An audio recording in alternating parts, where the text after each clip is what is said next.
Bonjour à tous, mercredi 4 novembre. Bon, comme on pouvait s'en douter, c'est assez sportif sur les marchés ce matin. Bien évidemment, je ne commenterai pas ni l'élection, ni les déclarations de Trump ce matin, pourtant il y a des choses à dire.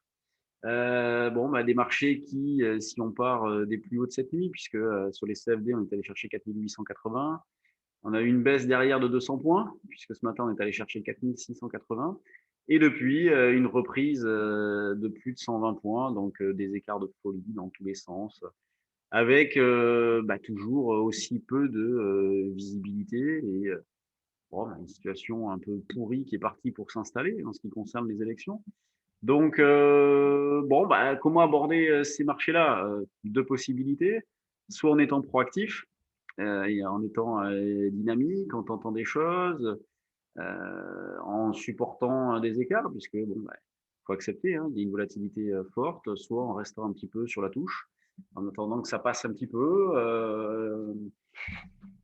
Bon, choisissez votre camp. Sinon, concernant des niveaux d'intervention, nous ce matin à 8 heures, on proposait un niveau de vente à 823. Bon, autant dire qu'on l'a rapproché depuis, évidemment, puisque le marché est tout de suite parti à la baisse. Mais le 823 resterait d'actualité, évidemment, si on y retournait. Donc, bon, la question, c'est pas tellement le niveau, c'est est-ce qu'il faut vraiment vendre, comment le gérer derrière. Donc, on peut partir.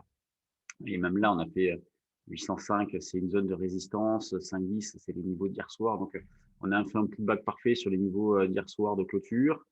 Au-dessus, c'est la zone 25-35. Nous, on considère toujours que, allez, jusqu'à 870-80, on va considérer qu'on a toujours un billet plutôt baissier, même si c'est vrai que c'est pas en phase avec le mouvement en cours. Et je parle pas du mouvement de ce matin, je parle du mouvement des derniers jours, avec cette reprise, cette reprise de plus de 7%, partant des plus bas de vendredi. Donc, soyez prudents.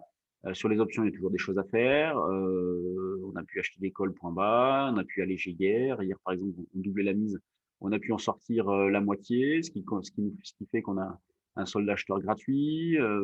Moi, j'avais acheté un petit peu de put aussi en prévision. Alors, je l'avais un petit peu anticipé, mais si jamais la situation a dégénéré, bon, apparemment, hein, ça marché pour l'instant tient correctement, donc il ne devrait pas me servir. La volatilité a rebaissé un petit peu. Là, on est à combien de vols? Si je prends novembre, à la monnaie, on est autour de 29,5 de volatilité. Et si je regarde sur décembre, nous sommes à 27,5. Donc, elle a un petit peu baissé. Pas, pas de manière très importante non plus, mais un petit peu.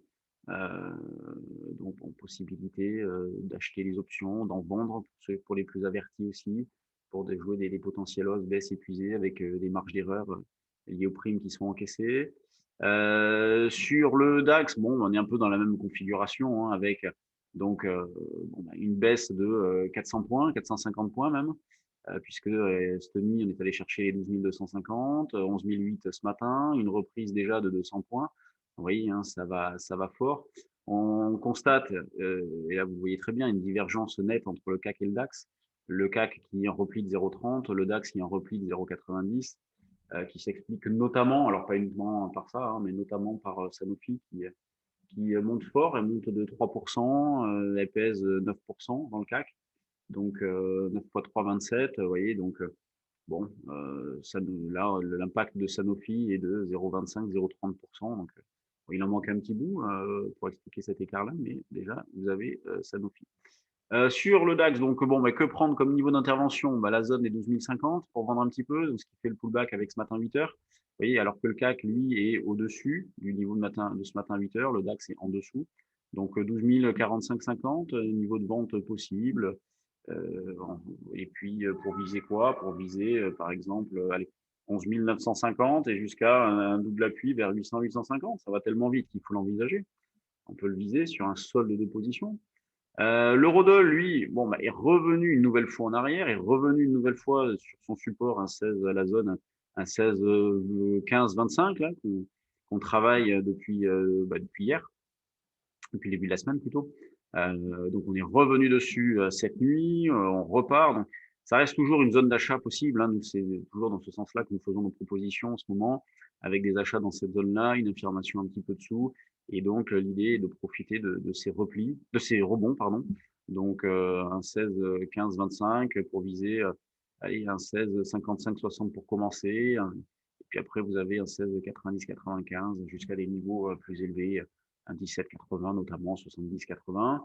Passons aux actions. Hop, je prends le bon espace de travail. Donc, ce que je vous disais tout à l'heure, Sanofi en net hausse qui prend 3 quelques pourcents. Bon, bah, c'est parfait, hein. Nous, on en a acheté sur le repli vers 78, 77, 78. Là, 84, 85, ça fait déjà un très bel écart. Dassault aussi qui monte pas mal. Alors, Dassault, c'est un peu décevant parce qu'elle est revenue, oui, sur la zone de rebond. Et puis derrière, il se passe plus grand-chose. Donc, ce matin, elle repart. Bon, c'est plutôt pas mal. Les bancaires, vous les avez ici, donc en surbrillance jaune, AXA, Crédit Agricole. Bon, il y a des divergences sur les bancaires, parce que vous voyez Crédit Agricole, plutôt pas mal. Et puis, vous avez SocGen et BNP qui sont en sous-performance. Sous-performance de Renault aussi, bon, qui continue à dériver latéralement, pas grand-chose à signaler sur cette valeur. Le volume, 450 millions. Bon, c'est pas non plus exceptionnel, au vu de ce qui se passe, des mouvements de folie que nous avons. Toujours pareil, le marché, il y a assez beaucoup de specs, des specs, des algos. C'est toujours la même chose. Il y a très peu de conviction. Et en même temps, c'est normal. Il y a pas de visibilité. Quel que soit le sujet, il n'y a aucune visibilité. Donc, c'est normal qu'il n'y ait pas de conviction. Et juste donc de la spéculation qui parfois est prise à contre-pied, comme on l'a eu ces derniers jours, et ce qui explique cette reprise de 7%, partant d'un nouveau plus bas. Parce qu'il ne faut pas oublier que vendredi dernier, nous étions sous les 4005. Et hier, en clôture, on était au-dessus de 4008. Donc, des mouvements de 300 points comme ça, c'est hyper violent. Et ça s'explique donc par des achats systématiques, soit de spec prise à contre-pied, soit d'algo, d'exec ou d'arbitrage. Les grosses pondérations, elles sont là, ordre dispersé, Total, bon, qui fait pas grand-chose, qui est venu taper sa moyenne mobile longue. Air Liquide, c'est qui est dans la même configuration aussi, sur la moyenne mobile longue. Tiens, Air Liquide, d'ailleurs, on en a acheté sur le trade du jour. Je vais voir si on ne peut pas alléger un peu dans cette zone-là. Ça serait pas mal, en sortir un petit bout. L'Oréal qui revient sur ses plus hauts récents. LVMH qui stagne aussi, mais qui reste bien orienté. Genre le CAC en même temps, 4785. Et donc, dans les screeners, qu'est-ce que nous avons ce matin? Vous voyez, là, je lance le 1/8, 83 valeurs, plutôt équilibré entre les hausses et les baisses. Toujours hypé qui monte bien. Hier, elle prenait 12, bon, elle est revenue en arrière en close. Maintenant, elle repart, 9%. Neolife, DBV. Bon, DBV, c'est assez impressionnant. Vous voyez là l'impact de la spéculation avec des retours en arrière extrêmement violents. Oui, des mouvements violents à la hausse, mais des retours en arrière, c'est assez impressionnant. Il ne faut pas se faire attraper. Genfit, EuropaCorp, vous voyez, on a Sanofi dans les gros volumes. Safe, Biomérieux, Lysogène, Ruby. Tiens, Ruby, elle en est où? Ouais, bon. On avait proposé des options sur. Non, ça c'est l'isogène, le graphique ne dit pas grand-chose. On avait proposé des options sur Ruby, je crois, par ici, autour des 29,5, 30, bon, niveau sur lequel on est. Alors, PA, bon, c'est toujours difficile de prendre des initiatives dans ce genre de marché, évidemment. Bon, on va attendre que ça se calme, on peut tenter des petites choses sur des petites quantités, se couvrir ou spéculer sur l'option. Je pense qu'il faut aborder les marchés comme ça avec énormément de prudence.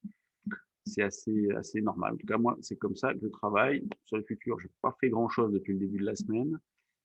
Ça me va bien. Bien travailler les options en revanche. Il y a des temps forts, il y a des temps faibles. Et là, paradoxalement, et malgré les mouvements violents que nous avons, c'est pas un moment très fort en termes de directionnel.